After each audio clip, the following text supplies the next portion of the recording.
Assalamu alaikum wa rahmatullahi wa barakatuhu. Barkanku da warhaka. Ina maka murna da kasancewa tare da ni a wannan podcast ɗin, wanda idan ka ba shi lokaci ka saurara, to ina mai tabbatar maka da cewa zai iya canja maka rayuwa. Kai tsaye kuna tare da ni Haidar, wato Aliyu Sa'idu Jauro. A shirinmu na farko na wannan muhimmin podcast mai taken rayuwar matashi. Wannan podcast an ƙirƙire shi ne domin matasa, domin mu tattauna gaskiyar rayuwa, mu farka daga barci, mu san ina rayuwarmu ta dosa da darasin rayuwa.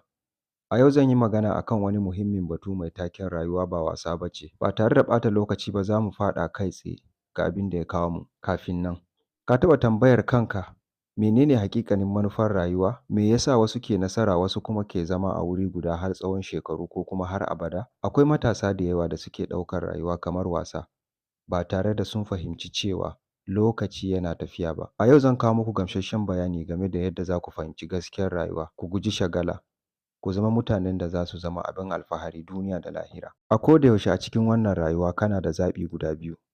Ka tashi ka gina rayuwarka ko kuma ka zauna wani ya amfani da kai wajen gina tasa rayuwar ba tare da ma ka sani ba. Ƙwarai, zaɓuka guda biyu ne gare ka.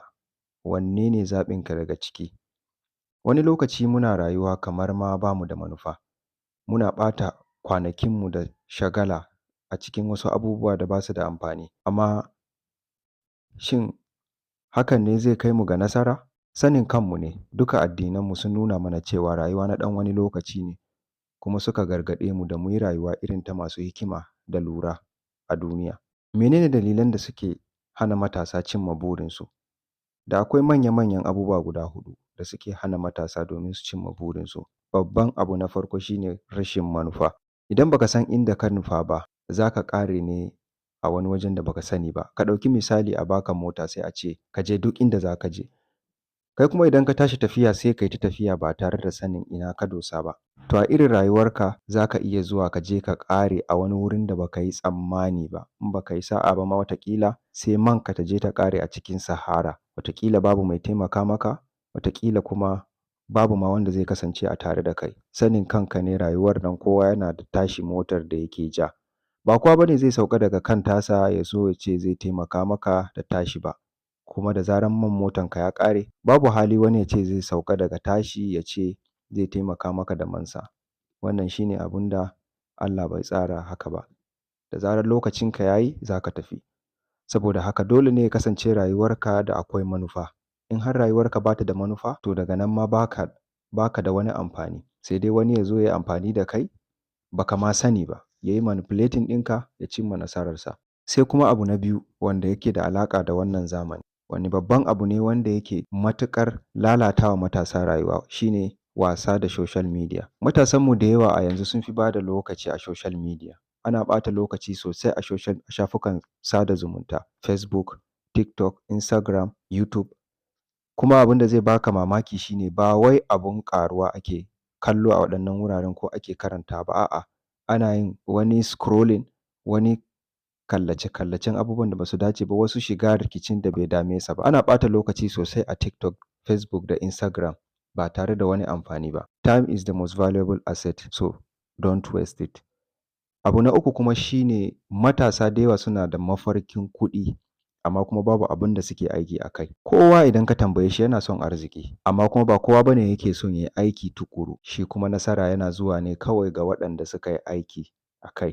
Success only comes to those who works for it. Idan har ya kasance kana mafarkin tara kuɗaɗe, kana mafarkin yin abubuwa da yawa, kowa yana son abu mai kyau. Babu wanda zai ce maka baya son abu mai kyau. Amma tambayar da za ka yi wa kanka ita ce, wane abu nake yi yanzu da zan cimma wannan abin da nake da buƙata? In har ba ka yin wani abu, to fa ka sani Allah ba zai miƙo maka wannan abun daga can sama ba, ya ce ga shi saboda kana so ba. Abubuwa da yawa muke da buƙata amma ba ma samu. Menene zai tabbatar da cewa muna da buƙata? Shine mu tashi mu je mu neme su. Idan Allah ya bamu sai a ga mun samu. Amma kana zaune ka ce za ka yi kuɗi, ka ce kana ji a jikinka kai mai kuɗi ne, hakan baya yiwuwa. Kowa ma yana ji a jikin shi mai kuɗi ne, babu wanda ba mai kuɗi ba. Amma asalin mai kuɗi shine wanda ya aiki a kai. Saboda haka wannan yana ɗaya daga cikin abubuwan da suke hana matasanmu ci gaba da kuma yin tunani ma mai kyau. Sai kuma abu na huɗu, wanda shine abu na ƙarshe, rashin juriya. Wannan shi ne babban abin da yake damunmu. Yawanci mutane suna iya jin wani abin da zai iya ba su ƙwarin gwiwa ko kuma su ce za su yi abu kaza. Mutum zai iya zama ya yi lissafin abu ya ce tabbas wannan ita ce hanyar da ta dace in bi, kuma wannan ita ce hanyar da ya kamata in yi.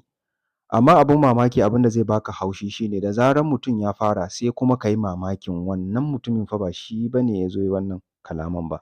Sai ka ga mutum ya ce maka ai yana da wahala. Da zarar mutum ya fara wani abu sai ya daina. Muna ganin su da yawa ko a harka tamu wannan ta intanet za ka samu ga mu nan da yawa, amma ba kowa ba ne yake da juriya. Wani za ka samu ya zo sai wani ya zo kwana ɗaya biyu sai ka kalli kuma ya koma. Wannan shi ne babban abin da yake damu, ba mu da juriya saboda muna son abubuwa da idan muka zo kai tsaye kawai za mu samu kuɗi. Wannan kuma ba haka abubuwan suke aiki ba. Ka je ka tambayi duk wani mai kuɗi, ka je ka duba duk wani wanda kake tunanin ya yi nasara ko ma wane ne, za ka samu yana da juriya. Ko sata mutum yake yi, astagfirullah, za ka samu yana da juriya, baya bacci, bai tsaya ya kashe jikinsa ba. Winners never quit and quitters never win. If you have an attitude of quitting any task, then you will never win. Ka tambayi kanka, me yasa nake rayuwa?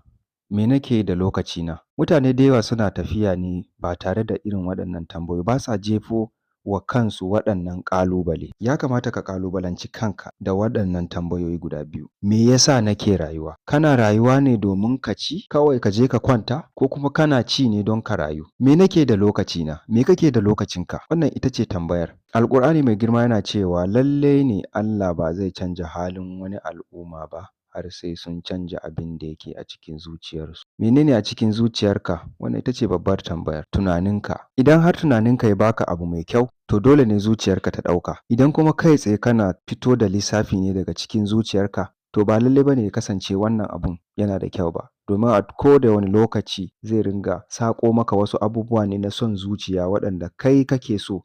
Ba ruwanka. Idan har ya kasance za su yi kyau, to na kowa ma ya lalace. Saboda haka yana da kyau ka gyara tunaninka, ka tsarkake zuciyarka, sa'annan ka yi wa kanka tambaya mai kyau, ka kuma bai wa kanka amsa. Bayan ka bai wa kanka amsa kuma ka ɗauki mataki.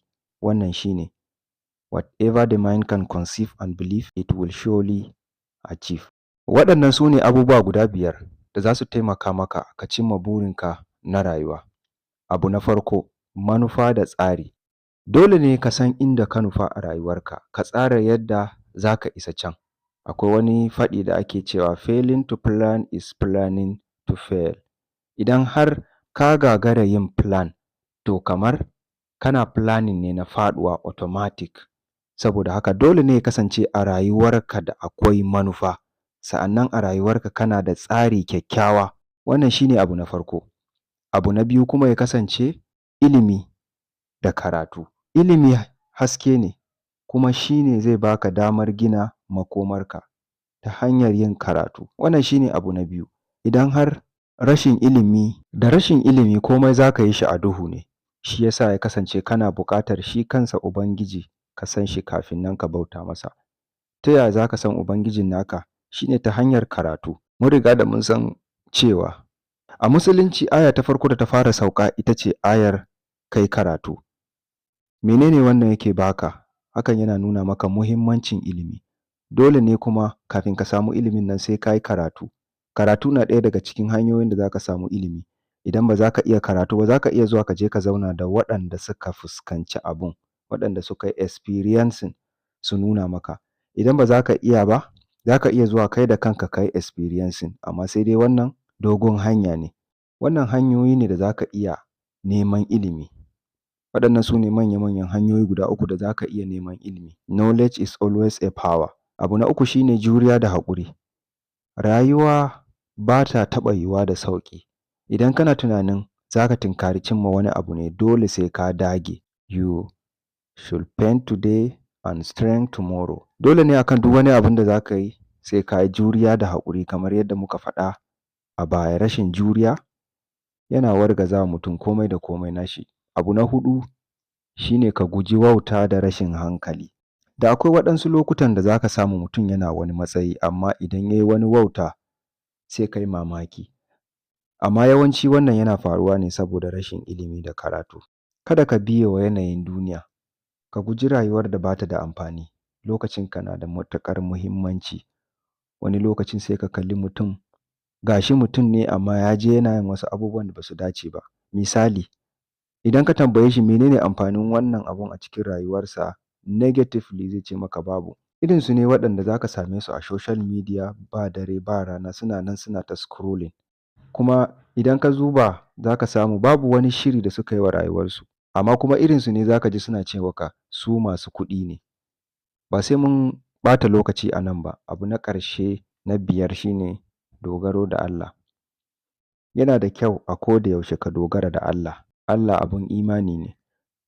Don ka yi imani da Allah dole ne ka dogara da shi. Shi ne yake bayar da nasara. Shi ne zai nuna maka waɗansu abubuwan da ba ka yi tsammani ba. Shi ne zai kuɓutar da kai a lokacin da ba ka yi tsammani ba. Allah ne kaɗai zai iya kawo maka waɗansu sauyi a rayuwa waɗanda ba ka yi tsammani ba. When you put God first, everything else falls into place. Shin za ka ci gaba da yin wasa da rayuwarka ko kuma za ka tashi ka gyara abin da zai kawo maka ci gaba daga duniya har lahira? Ka tambayi kanka, shin ina rayuwata take tafiya? Menene amfanin rayuwata?